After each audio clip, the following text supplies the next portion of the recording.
अस्सलाम वालेकुम। आप सबका क्या हाल चाल है? उम्मीद करता हूँ आप सब खैर खैरियत से होंगे और अल्लाह ताला की हिफाजत में होंगे।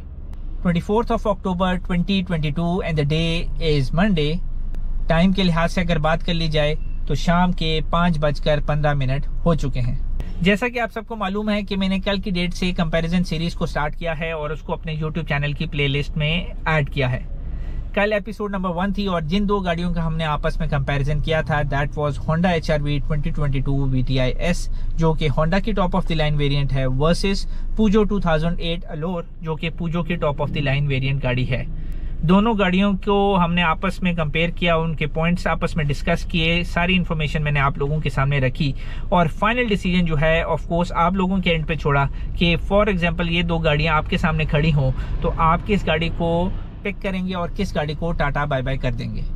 सिमिलरली आज एपिसोड नंबर 2 है और आज हम जिन दो गाड़ियों का कंपैरिजन करने जा रहे हैं that is Honda HRV 2022 VTI S जो कि top of the line variant है versus Cherry Tiggo 4 pro. I know कि ये top of the line Cherry की नहीं है बट इसका कंपैरिजन करना बनता है।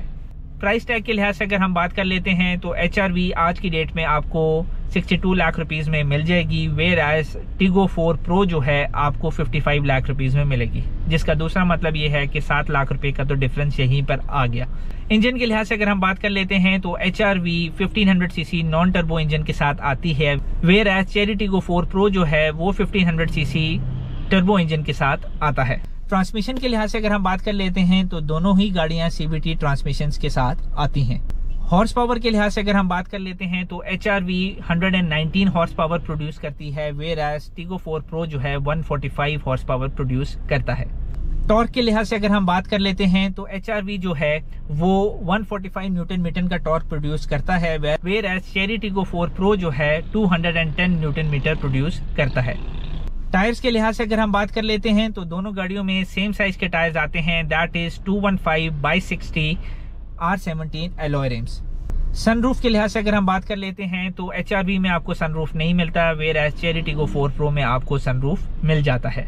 इंफोटेनमेंट सिस्टम के लिहाज से अगर हम बात कर लेते हैं तो HRV में 9 इंच एंड्रॉयड नेविगेशन सिस्टम आपको मिल जाता है, where as cherry Tiggo 4 pro में 10.25 इंच का आपको टच पैनल मिल जाता है।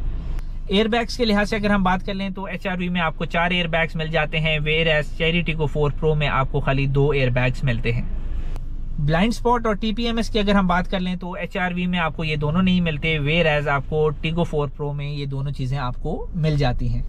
रेयर पार्किंग सेंसर्स के लिहाज से अगर हम बात कर लेते हैं तो HRV में आपको रेयर सेंसर्स नहीं मिलेंगे, where as cherry Tiggo 4 pro में आपको रेयर सेंसर्स मिल जाएंगे। क्रूज कंट्रोल के लिहाज से भी अगर हम बात कर लें तो आपको चेरी टीगो 4 प्रो में तो क्रूज कंट्रोल मिल जाएगा, वेयर एज आपको HRV में ये क्रूज कंट्रोल नहीं मिलेगा। सिटिंग कैपेसिटी के लिहाज से देख लिया जाए तो तकरीबन जितनी भी गाड़ियां पाकिस्तान में आती हैं 2 आगे 3 पीछे के कॉम्बिनेशन के साथ आती हैं, तो ये दो गाड़ियां भी उसी कॉम्बिनेशन के लिहाज से हैं।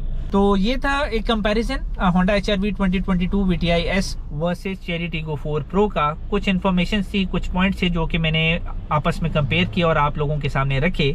अब आपने बताना है कि फॉर एग्जांपल ये दोनों गाड़ियां आपके सामने हो या आपको चॉइस दी जाए कि इन दो गाड़ियों में से कोई एक पिक करनी है और एक को टाटा बाय बाय करना है, तो वो कौन सा खुश नसीब होगा जिसको आप पिक करेंगे और वो कौन सा बदनसीब होगा जिसको आप टाटा बाय बाय कर देंगे।